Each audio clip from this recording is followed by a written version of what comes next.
silenzio. Presenti si aggiudicano un nuovo titolo del Guinness World Record. 70 centenari riuniti insieme, Padova supera l'Australia ed entra nel Guinness mondiale con il più grande raduno di centenari che si sia mai svolto. Siete campioni del mondo record e la frase è: con estremo piacere, you are officially amazing.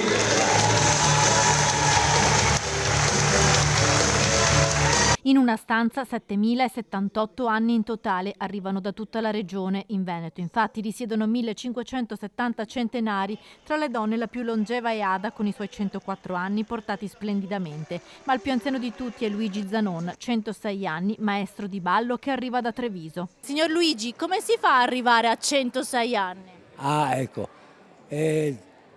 eliminare dalla vita tutte le brutture. Lei però ha visto la guerra, 2 guerre. 4 guerre. 4 guerre, ho visto la Spagna, l'Albania, la Grande Guerra. 4 maggio 2024, la data storica di questo record mondiale. Eccolo qui, l'attestato che certifica l'obiettivo raggiunto a Padova dall'Opera Immacolata Concezione.